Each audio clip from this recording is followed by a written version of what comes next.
વાવથરાદના દિયોદરના બોરડા ગામમાં દારૂને લઈને ગ્રામજનોએ મહત્વપૂર્ણ નિર્ણય લીધો છે। ગામમાં ઘણા સમયથી દેશી દારૂનું વેચાણ થતું હોવાની ફરિયાદો વચ્ચે યુવાનો બરબાદી તરફ જઈ રહ્યા હોવાની ચિંતા વ્યક્ત થઈ। તેથી ગામના લોકોએ ભેગા થઈને બેઠક યોજી અને ગામમાં દારૂબંધીનો કડક રીતે અમલમાં મૂકવાનો નિર્ણય કર્યો છે।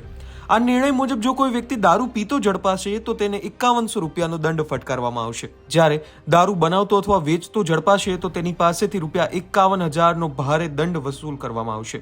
આ નિર્ણયને અમલમાં મૂકવા માટે ગ્રામજનોએ દિયોદર પોલીસ મથકે જઈને લેખિતમાં રજૂઆત પણ કરી છે અને ગામમાં દારૂના વેચાણ સામે કડક કાર્યવાહી કરવાની માંગ કરી છે। અમારા ગામની અંદર દારૂ વર્ષોથી ચાલી રહ્યું હતું, ત્યારે હવે ગામની અંદર બંધિયારો થઈ ગયો છે, એટલે ગામમાં બધે સમેલીથી ગામ આખું ભેગું થઈ અને ગામે દારૂ બંધ કર્યું છે।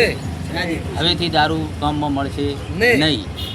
કેટલો દંડ છે વેચનારને, કેટલો પીનારને કેટલો દંડ? દારૂ પીને ગયા ગામમાં આવશે તો એને 5100 રૂપિયા દંડ છે અને જે દારૂ પાડશે એને 51,000 રૂપિયા દંડ છે।